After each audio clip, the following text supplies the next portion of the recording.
Good morning, good afternoon, good evening, wherever in the world you may be. Welcome and hello. I'm Safwan Masri, Executive Vice President for Columbia Global Centers and Global Development. Today's webinar is part of our book series titled In Conversation With. It's a joint production with our partner, Columbia University Press. The series was launched to give our global audience an opportunity to listen to and engage with scholars and academics from a variety of perspectives as they discuss the latest books and research. Our partner, Columbia University Press, was founded in 1893, which makes it one of America's oldest university presses. It publishes, translates, and distributes books in an array of disciplines and professional programs. The Columbia Global Centers are Columbia's physical and intellectual infrastructure in the world, facilitating and curating research and education programs that connect us with local partners and serve to advance the creation and exchange of knowledge globally. We are in 9 permanent locations around the world, and during the pandemic crisis, we are in another 9 pop-up locations serving our international students. We're here today for a discussion of environmental sustainability based upon my colleague, University Professor Dr. Ruth DeFries' new book, What Would Nature Do?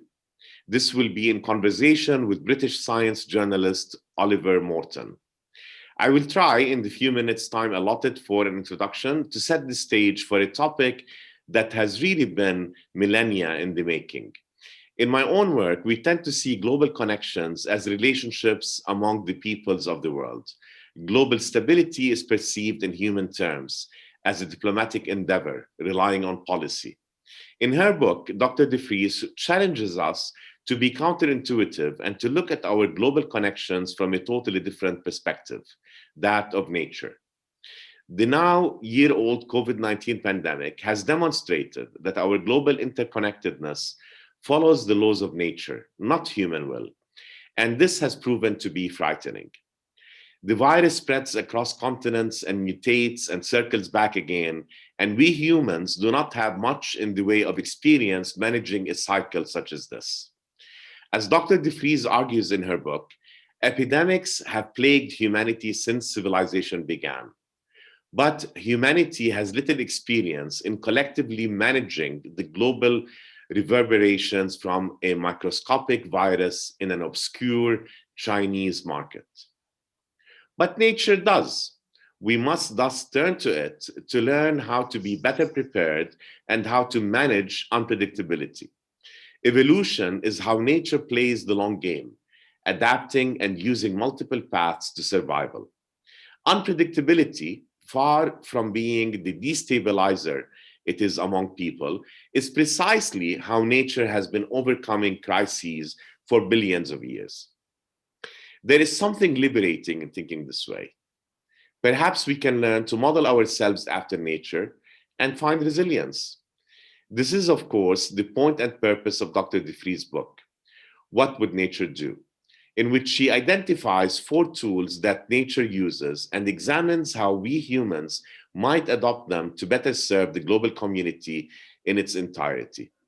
And to do so, bottom up, pursuing a path of greater humility, trust, and responsibility so that we, as individuals, can effectively organize ourselves and manage our common goods, disputing the thesis that top-down intervention is required to solve what she and the 2009 Nobel laureate in economics, political scientist Elena Ostrom, referred to as the tragedy of the commons.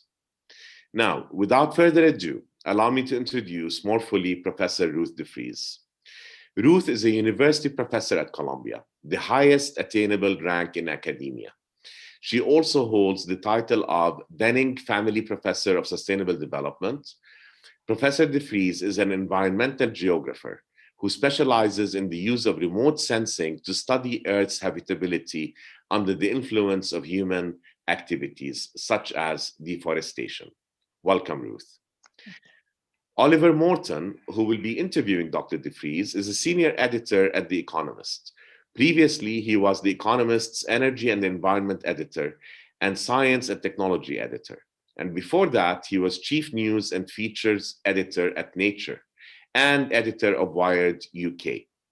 Oliver has written for The New Yorker, National Geographic, The American Scholar, The New York Times, Financial Times, The Guardians, and The Wall Street Journal. We're really delighted to have you here, Oliver.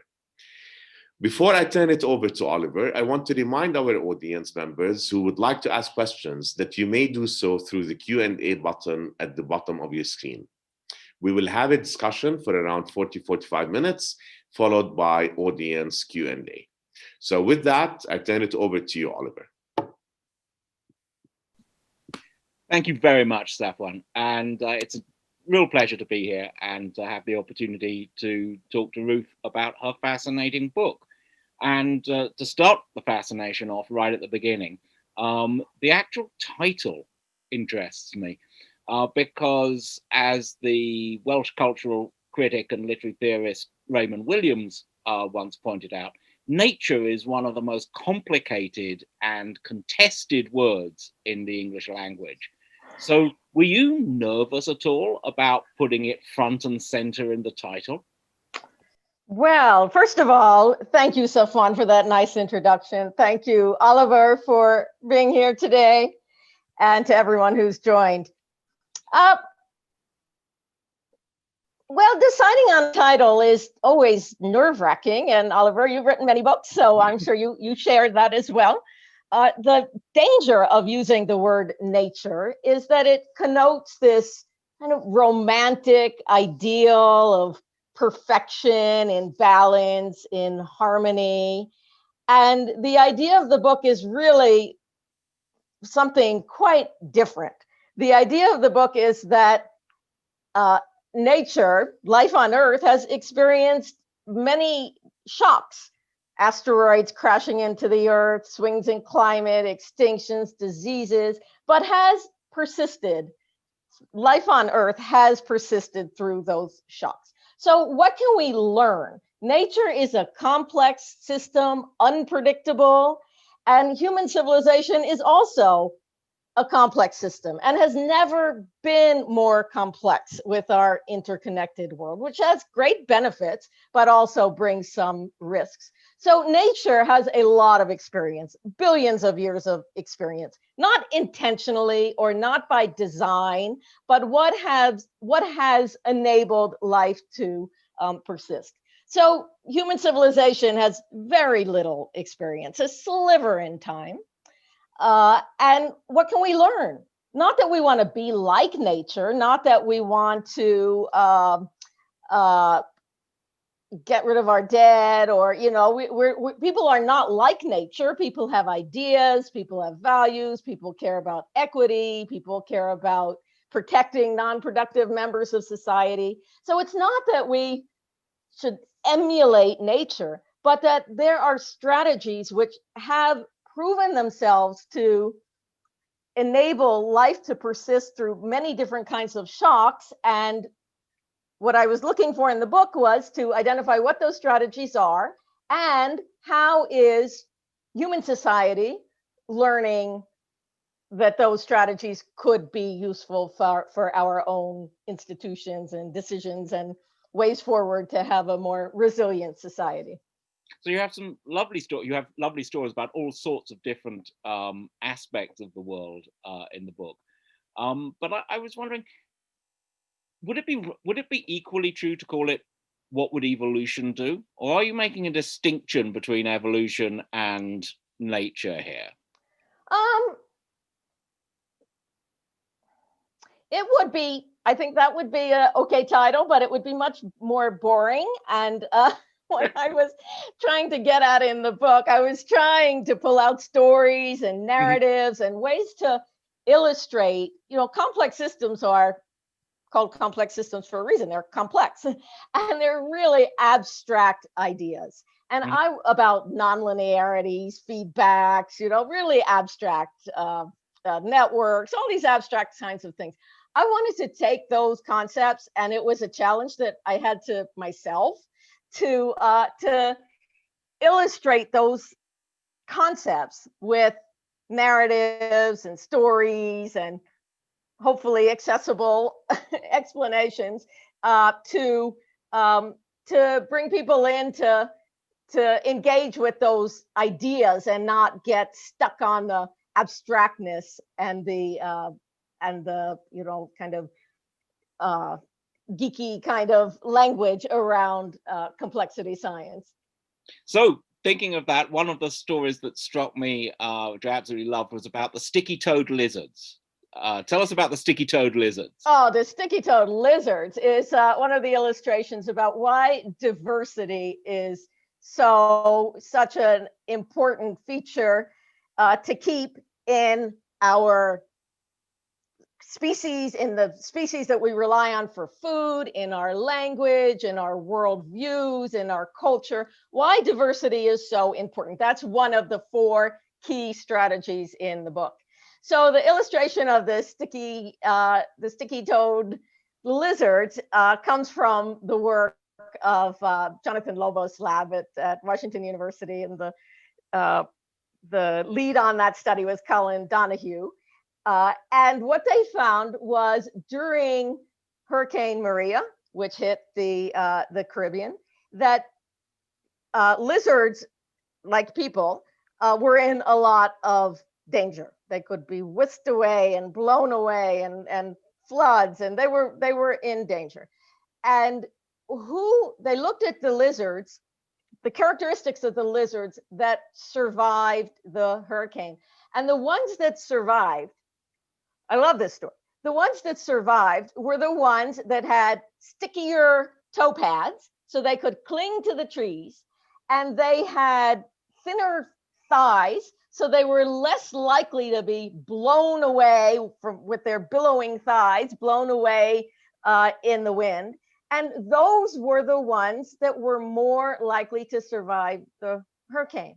So if it had not been for that diversity of characteristics in the lizard population, they could have been annihilated in the hurricane. And now that this is the process of natural selection that everyone knows about. Now those lizards with those characteristics that enable them to survive will be more likely to reproduce, so they'll be able to be more likely to survive the next hurricane. But I was using that as one of the illustrations of why diversity is so important for the lizards and for us as well. I'm struck reading the book that you praise diversity and various sorts of networks and redundancy in systems. These are all things that are measured in the way that we often measure things, kind of inefficient. And I think nature is in itself kind of inefficient. It doesn't really care about, how much it costs to do something in the same way that an economy does. Does it worry you that our economy is very much geared towards finding efficiency, towards competition producing efficiency, rather than towards these more resilient qualities that your book's about? Yeah, well, nature doesn't care. I mean, nature doesn't really care or not care, but what persists in nature is what works. What makes it possible to survive? What persists through shocks? Otherwise, it wouldn't survive and we wouldn't be here to talk about it. So there's so many examples in nature about investments in what we might think as inefficient strategies. Take, for example, in the networks discussion, there's the example of a leaf vein.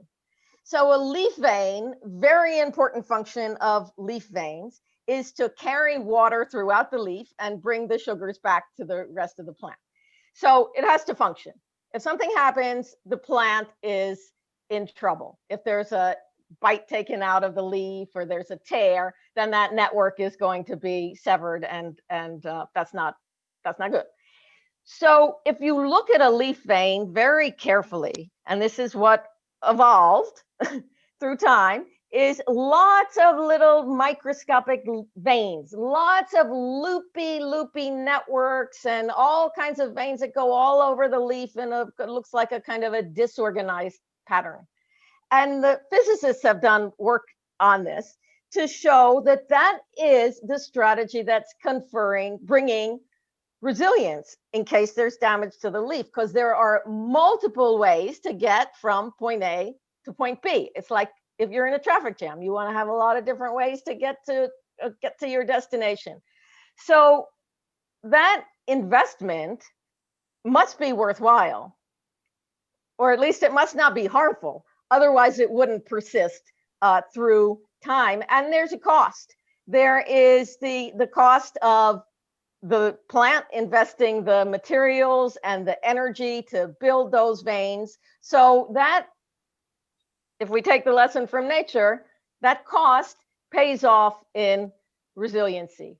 And we're hearing that now in the pandemic. There's so much discussion now about bringing redundancy into supply chains of essential goods, protective equipment, and hand sanitizer, and all those things, that the dangers of having efficiency that comes with having very streamlined networks and sole sourcing. Now we're seeing that that having multiple sources and building redundancy into supply chains, that's not the most efficient. But when there's a problem, when there's a crisis, it can pay off. That though brings up another thought, which is, you say, one of the many nice turns of phrase in the book, that nature has an abundance of time.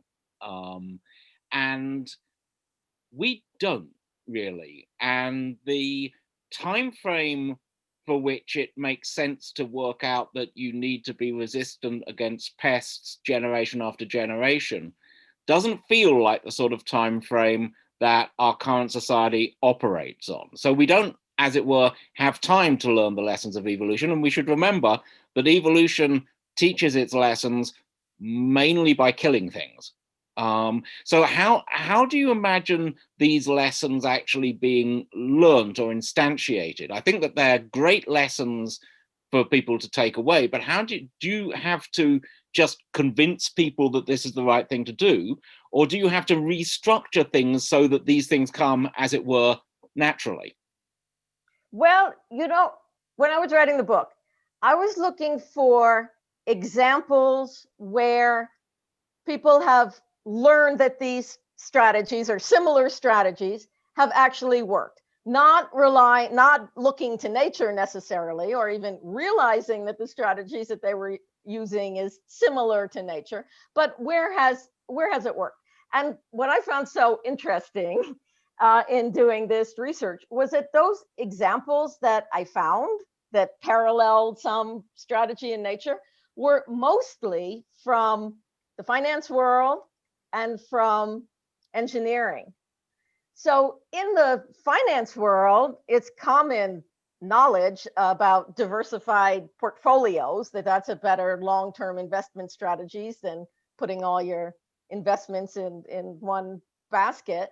So that's, you know, parallel to the diversity idea.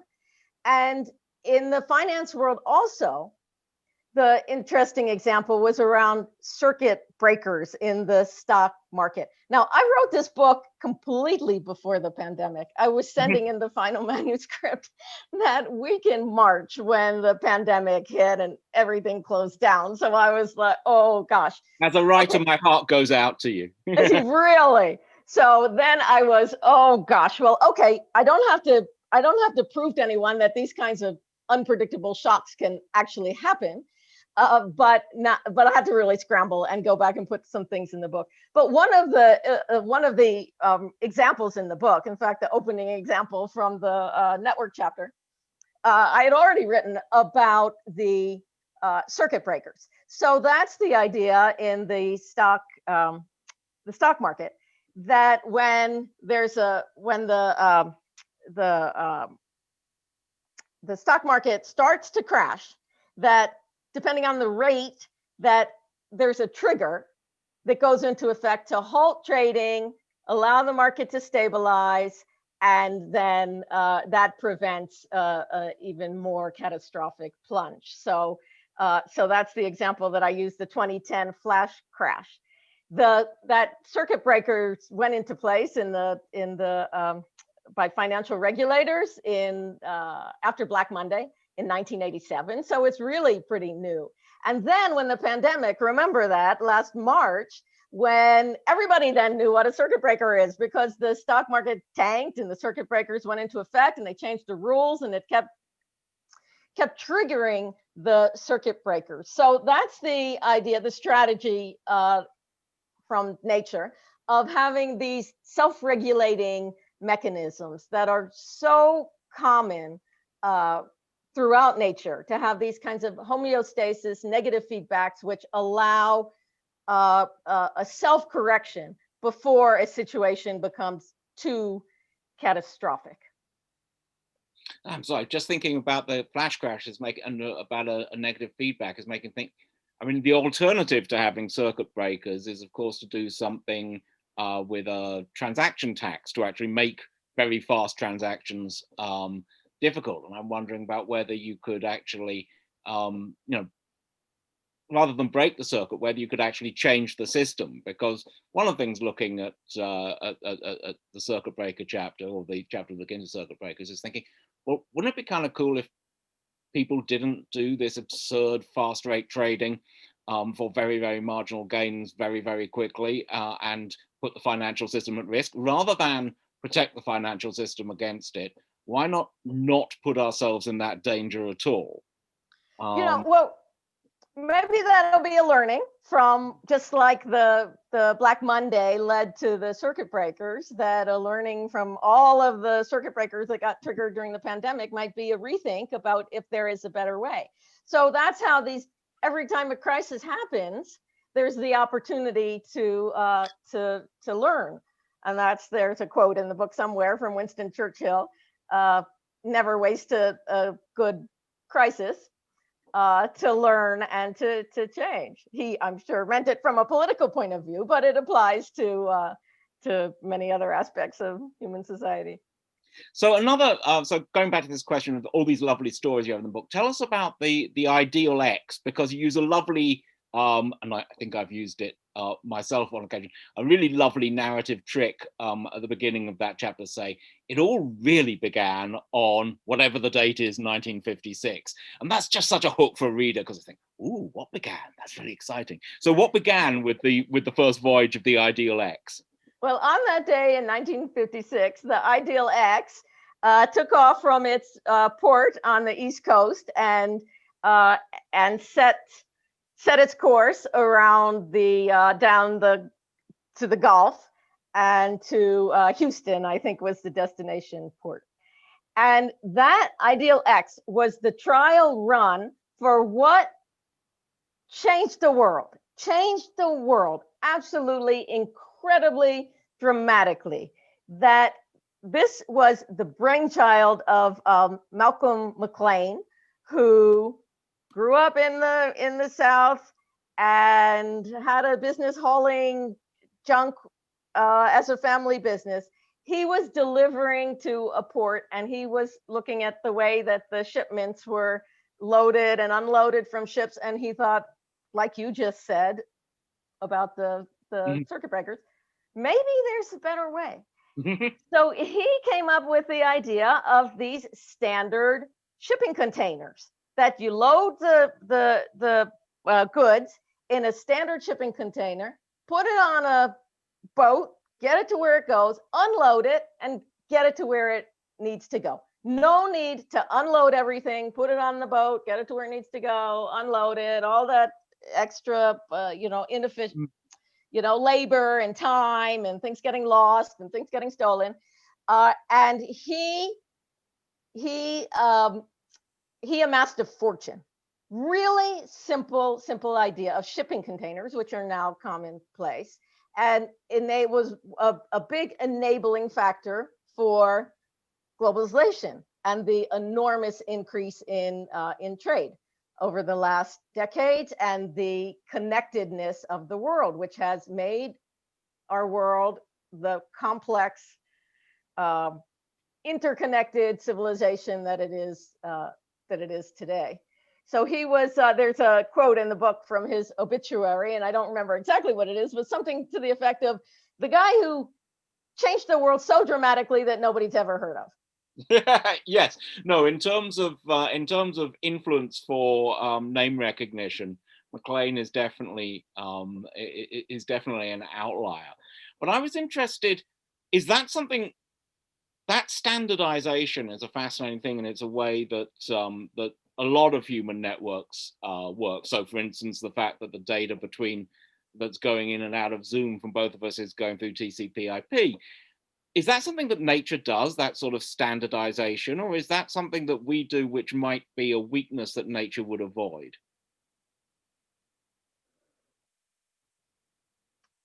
I think if it works, then it would be a strategy that would persist in nature. And I know I'm not a molecular biologist enough to explain the example well about the RNA DNA transfer, but I believe it's that same idea to break down into the components that can be standardized and translated. Yeah, no, and of course, you know, there's a standardizer, but standardization does seem to stand very apart from your diversity. I mean, I don't think of nature when it comes up to the levels of, you know, sort of like trees and forests to look like a container ship. But I guess I do kind of expect it to look like that down at the level of the immune system. And which takes on to another of the people in your book. There's a milkmaid in your book. She's even further an outlier than McLean, because she doesn't even get a name. But tell us about the milkmaid. Well, the milkmaid, I think this world could be very different were it not for the milkmaid in the 18th century in England that was an ordinary milkmaid. And she suggested to Dr. Edward Jenner, who was an ordinary rural doctor, that the milkmaids all knew that if you had cowpox, which is a benign version of smallpox, a rash but not harmful and not fatal, that if you've had cowpox, then you would be immune to smallpox. So smallpox roiled the world for a long time, epidemics of smallpox. And what Jenner did with that information was he did experiments with cowpox, and he was looked down upon by many by injecting even his own children with cowpox to develop what is now the basis of the technology for vaccines. So this whole, in complex systems, this idea of path dependency, that one action, such as that conversation that the milkmaid had with Dr. Jenner, just sets off a course of history that you can't predict. And that course of history sort of ends in the 1960s, 70s with the eradication of smallpox, which is, as you say, I think we just don't have, and even these horrible experiences of this last year don't really give us a sense of the degree to which epidemic smallpox used to shape the way the world was. And yet you tell the story of the wonderful Don Henderson, who was as much an architect of that eradication as anyone, but he spends his later years very worried about smallpox coming back. And I think because he worries about humans doing it. And you have a nice phrase in it. I may try and find it, but there's something about the fact that you can make big progress, but you're now basically fencing off the human population from what nature would do, because the pathogens want to come back, right? Yeah. So the eradication of smallpox is an incredible story and an amazing achievement, probably one of humanity's greatest achievements. Smallpox is just eradicated from the face of the earth, except that in a few labs. And Don Henderson was a key character, led the effort for eradication of smallpox, which took a very long time and methodical work. smallpox is the only human pathogen that has been eradicated. Rinderpest, livestock disease, has also been eradicated, but there are very few diseases which have been eradicated. And Henderson articulated the reasons why smallpox was possible to eradicate, because it's only human to human transmission. It doesn't have an animal host. It's when someone's sick, the symptoms are apparent, so no asymptomatic transfer, all of these different characteristics. And instead of taking all the glory for this incredible achievement, he was so humble in saying that this is not a silver bullet. The smallpox eradication is really because of these particular characteristics, and that so many other malaria, yellow fever, yaws, these other attempts at eradication have not been successful because of all of these different reasons. So he warned very much against hubris and thinking that it's possible to eradicate all infectious disease. And the story, it comes into the network story because the strategy for vaccinations was very much this kind of ring strategy, very much what we talk about today with the contact tracing, to identify the key hubs in the network. Not try to eradicate everybody, but identify the key people who were transmitting. So there's a whole story about the accidental sort of stumbling upon that kind of strategy, which is with us today. It's interesting because that's you talk in one of the later sections of the book about the distinction between top down and bottom up approaches to social change and the management of social problems. Would you see smallpox eradication as bottom up or top down? It's got a large top down component. It has, yeah, that's a great question. It has elements of both.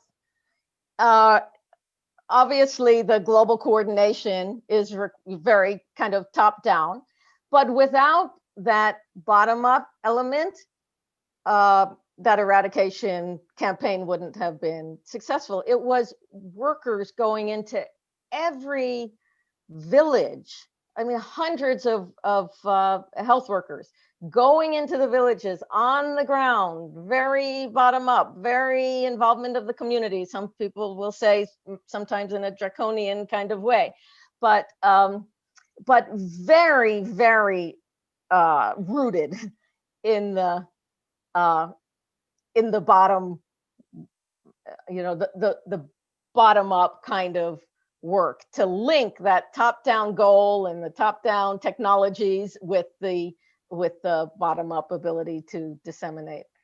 It's not, sorry, if I may interject, I mean, it's not necessarily a top down or a bottom up, right? I mean, many of these things require top down policies and top down goal setting, but then it really requires grassroots engagement and a sense of responsibility in order to meet those. Exactly. And I think that's what we have to take away, is to be able to recognize what is it that is most successful from a top-down implementation and what requires a bottom-up to be successful. Which gets us, yeah. One of the things that one of the characters who comes out of your book most wonderfully, and not least because she has you at one point pumping your fist in the air, is Elena Ostrom, who is in some ways widely associated with the idea that people can organize themselves from the bottom up with the right rules to find ways of living that make sense against problems of scarce resource or something like that. And maybe you could tell us a little bit about that. But I'd like to also point out, she's also not in any way a guru of saying everything must be decentralized. Absolutely. So talk us through those currents in Lynn's thought. Yeah. So Eleanor Ostrom was the most wonderful person. I knew her a bit, She was like everybody's grandma. She was just the nicest, kindest, most caring person you could possibly imagine.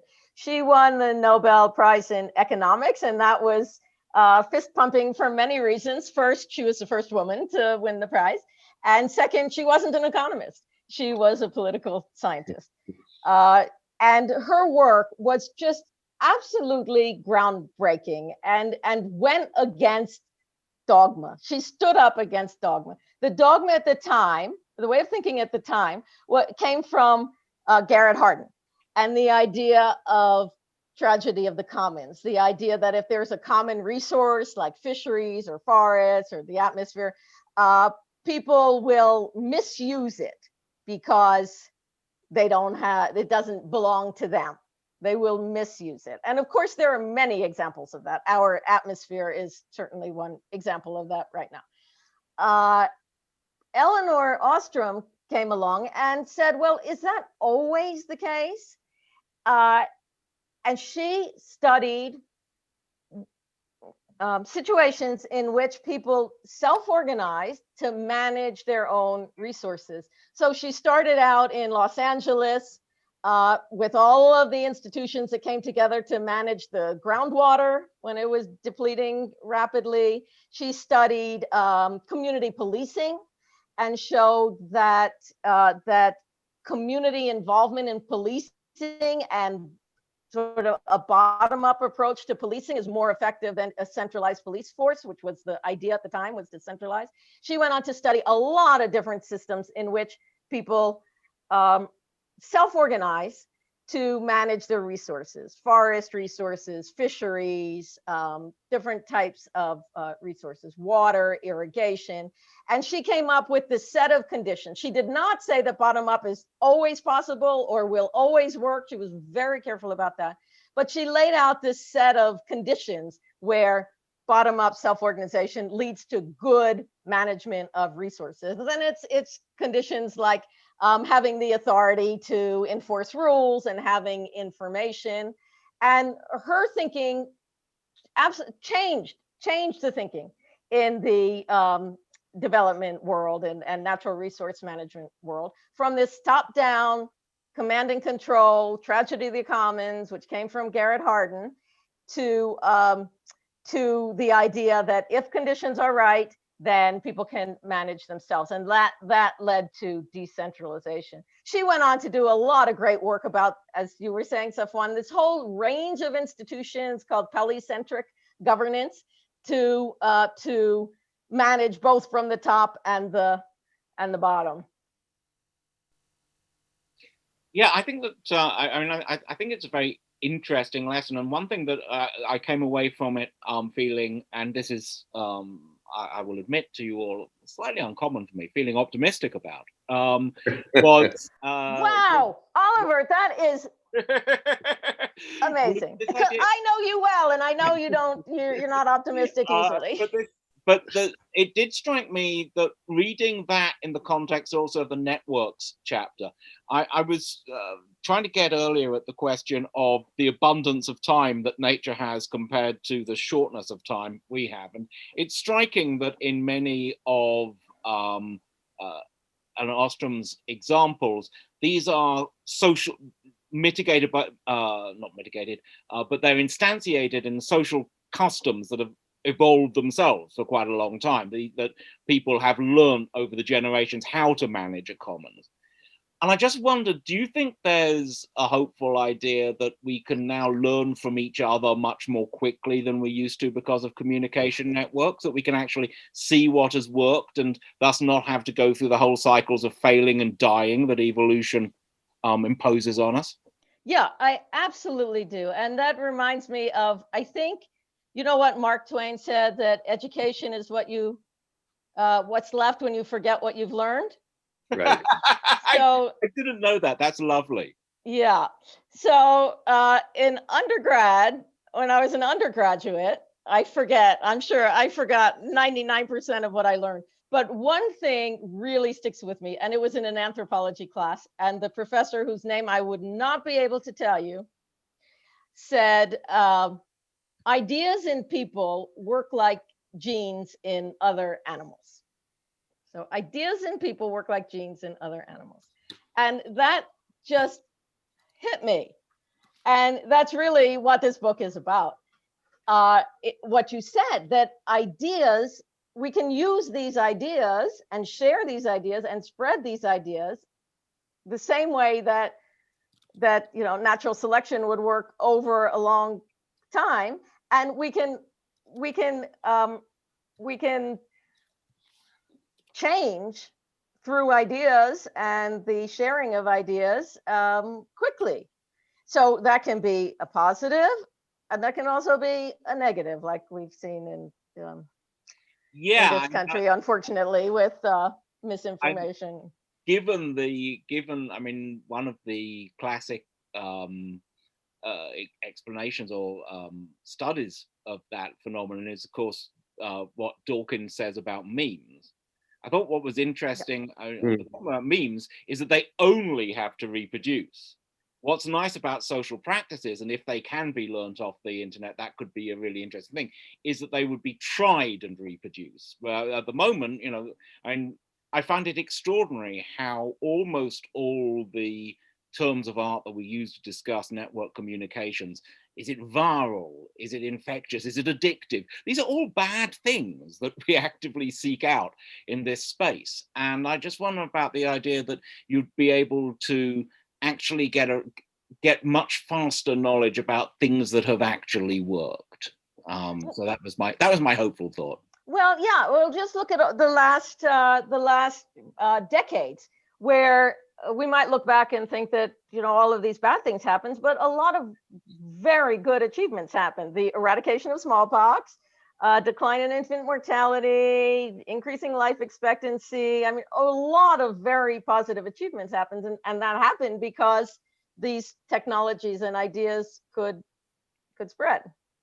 So I just want to ask about one other thing, which is that nature doesn't always persist. I mean, if we go into the history of life, we see that at various times, nature goes horribly, in some sense, wrong. I'm not quite sure whose sense, but there are times when life almost comes to a stop. What do you learn from those bits? What do you learn that nature does that we should not do from looking at something like the Permo-Triassic boundary or the snowball Earth events in the Proterozoic? What's the lesson there? Well, we're here to talk about this because those crises did not obliterate life. Otherwise, we wouldn't be here. And in some sense, evolution is about figuring out how to persist through these shocks as much as it is figuring out how to persist through to the next generation. And what we learned from those crises is any one of those could have obliterated life, could have wiped out the snowball Earth or asteroids crashing, or any of these crises could have wiped out life. But that's where we learn the value of diversity, because the more life forms that exist, the more likely it is that one of those life forms will be able to persist in the new conditions. For example, the great oxygenation event, when you've written a whole book about photosynthesis, Oliver. When oxygen built up in the atmosphere, and the species that existed at that time were adapted to a low oxygen condition, and it was a disaster for them, but it was a boon for the rest of life, which those who could adapt to a high oxygen atmosphere persisted, and that became everything we know, mammals and big brains, and life could persist. So diversity is the big lesson. So the more we have diversity of ideas and diversity of worldviews and diversity of languages and all of that it takes to keep a diversity of ideas, that might enable us to persist through shocks. I like that idea, but you have to point out, in terms of Earth history, that in the Proterozoic, it's kind of dull, but there's sort of like microbial life for billions of years that just seems to sort of like sit there. It's only after ecosystems get really complex, and Nick Butterfield's work talks to this, that you actually see mass extinctions. There aren't really, because mass extinctions happen when a whole web collapses. And so I'm just wondering, complexity obviously has its costs too, and nature has shown us that as well. But that's sorry, I'm going back into darkness there. Safwan, I believe you've been collating some questions from people. Yes, I have, but I also don't want this to end. I mean, listening to the two of you and watching you discuss this is just fascinating. And I can see that you are friends and that you've had conversations like this many times in the past. So we do have some really great questions. Before I get to them, I mean, I think thank you, first of all, Ruth, for writing this book, and thank you, Oliver, for the conversation. Very incisive and insightful. One of the things that is on my mind as I'm listening to all of this is how stubborn human beings are, right? I mean, so there are so many lessons to learn from nature, but then we sort of work against them, as we evolve, right? So you look at the adaptation, resilience, diversity, and we seem to sometimes perhaps work against that, which brings me to the first set of questions. A number of people have asked about education, Ruth. Okay, so Mert, for example, is interested in knowing, how do you democratize knowledge about the importance of diversity? Lucas, who's worked in a UN setting, asks about the need to educate policymakers around those issues. And Catherine raises a very good question. Have you thought about doing a children's book version of this? So, what is common among all of those questions, and then there are a few more, is we're ignorant about many of these things. And how do we become less ignorant? How does information like this become more accessible? And how does it get to people at a much younger age so that they grow up with that knowledge? Yeah, I love that idea of a children's book. I'll have to try it out on my grandchildren. I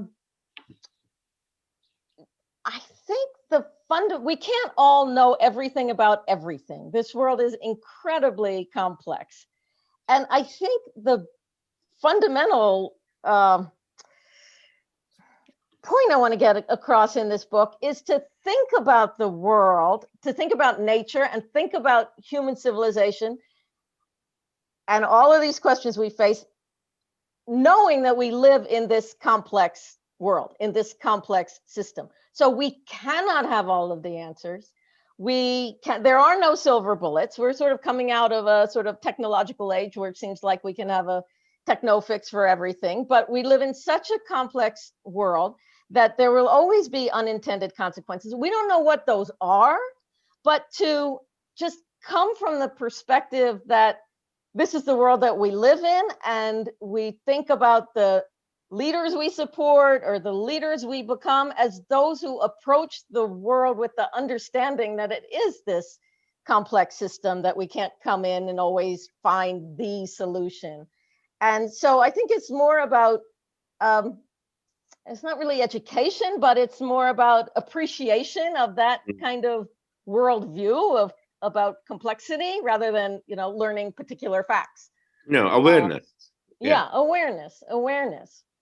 If I was going to make a point there about school education, I do think that Earth history is a wonderful way, and the study of evolution is a wonderful way in that. I think that people assume that it's something you have to learn later on because you must layer it on top of sort of like basic understanding of biology or chemistry or physics. But it seems to me it's much more synoptic than that. And I think you can really talk to quite young children about the fact that the world has a history, that it has changed, that it tries things out. I think those are important ideas. And I think at the moment, when I talk to my nieces and nephews, I find that they are actually turned off these ideas about the Earth as a system because they can't get to them until they've already decided that they don't like studying photosynthesis, which they've all told me that they don't like doing.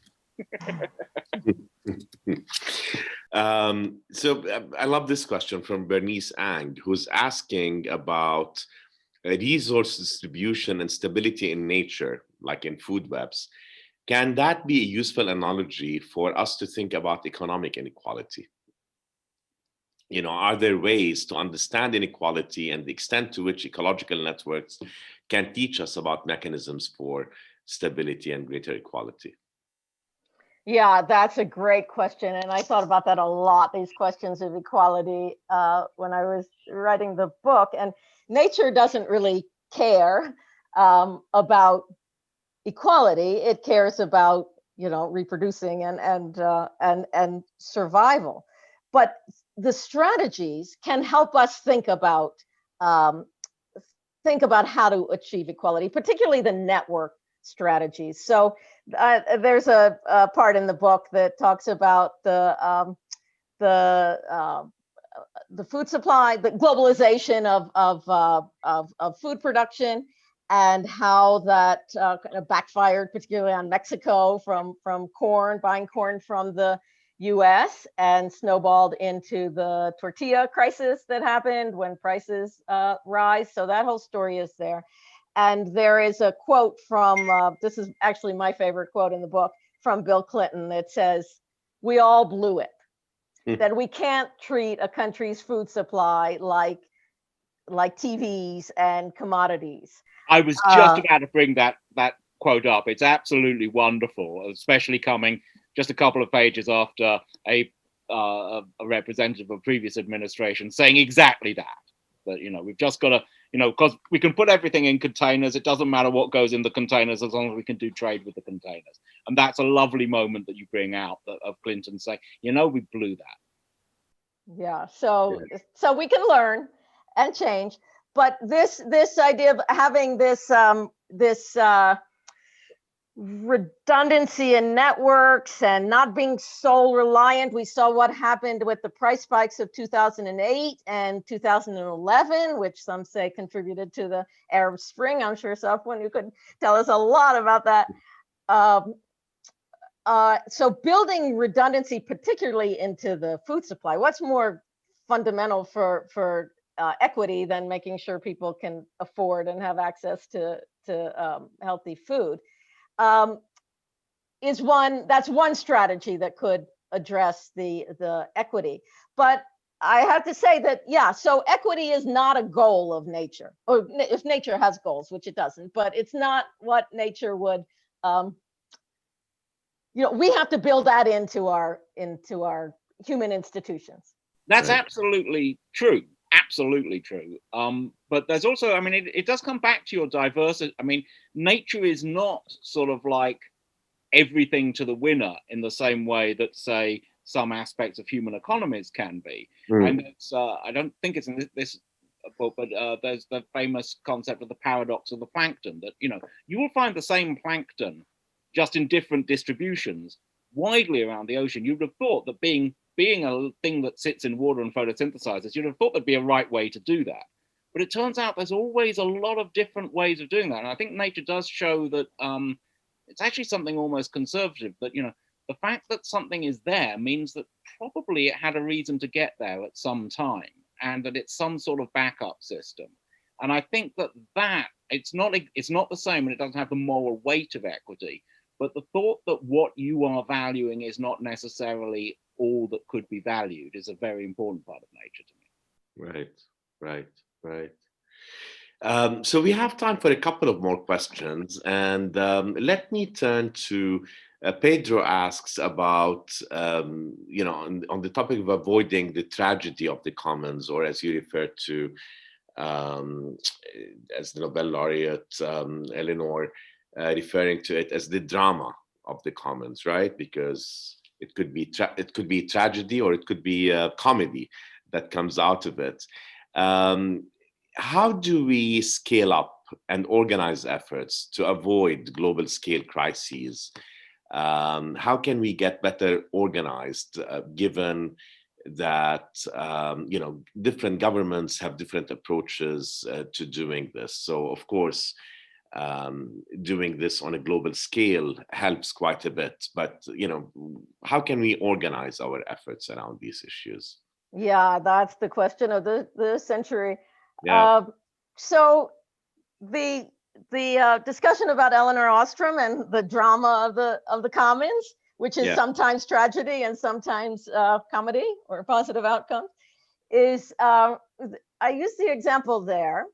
I'm curious to see what Oliver thinks of the Paris Agreement, climate agreement, which is the insufficient as it is, and we know that even if countries did what they said they were going to do, will not solve our climate problem.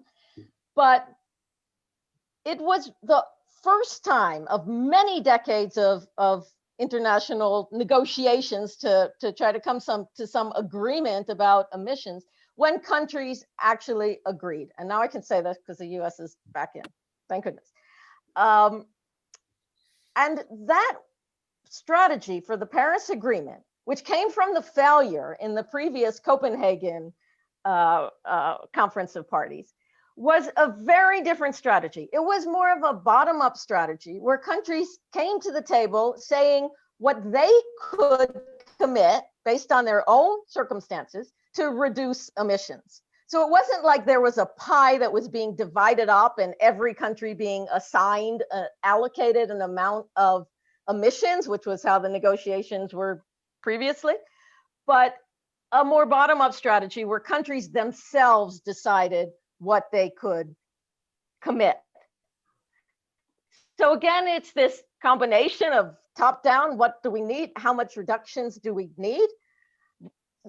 Combined with this bottom-up is what is possible from the perspectives of the countries themselves. And even the country is a very big entity. You see what is possible from a state level, from a community level, even from a household level. So to me, the success of the Paris Agreement, insufficient as it is, was that changing the thinking around to a more bottom up. I mean, since you asked, Ruth, I mean, I agree with that. I think it's a very well taken point, and it's absolutely the fact that there's a bottom upness in the Paris Agreement that wasn't there in previous agreements, and it's why it's an agreement rather than yet another failed protocol. But at the same time, it rests on an idea that we now all have to try and work to actualize, which is that the countries will in fact compete to drive to spur each other on to greater effort. And so to my mind, the really untested part of the Paris Agreement, which we are going to see tested in the next couple of years, is when we get to the to quote the title of another book, when we get to the ratcheting, when we get the ratcheting up of ambition. And that's the process that I think is really interesting, and also I think really human, in that evolution doesn't quite work by ratcheting, by seeing what the other guy's doing and trying to do better. Evolution works by persistently not dying. And I think that as humans, we can go a little bit beyond persistently not dying. And I really look forward to finding out.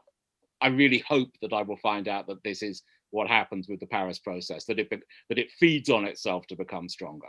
Yeah. So the analogy from the Eleanor Ostrom story studies is that she has one example of a fishing village that self-organizes for how many fish each fisher can catch, and the way that they settle any transgressions or disagreements is in the coffee house. So what is our global coffee house? Yeah. And just to make sure that the audience knows, the book that Oliver just held up, The Big Ratchet, is another great book by no other but Ruth DeFries. Oh, you're a great promoter. I mean, is he your age? Thank you.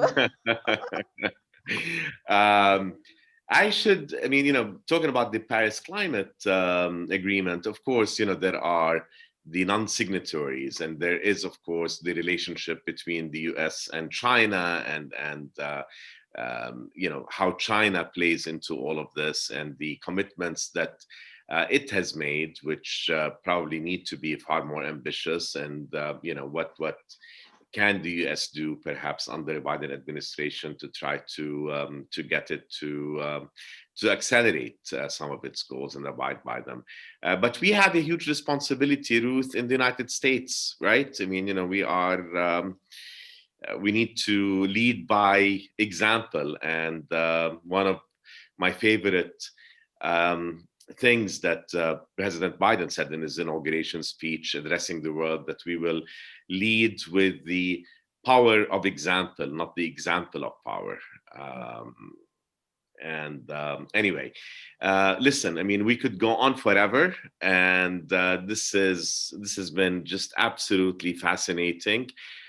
Thank you to all the audience members, and this will be available, of course, on our website so that people can view it if they missed it, or if they would like to go back to it. But Oliver, this has really been a fantastic, I think, no good deed goes unpunished. So expect to hear from us again. We will come back to you for more interviews. And if you provide me with books as good as Ruth's, then I'm always happy to rewrite. Absolutely. And Ruth, I mean, thank you for the book. Thank you for all the great work that you do. Really, it is so critically important to the world. So thank you. Thank you. And so wonderful to be part of this global community. So thank you. Thank you, Safwan. Thanks, Oliver. Thanks, everyone. Thank you. And thanks to Columbia University Press.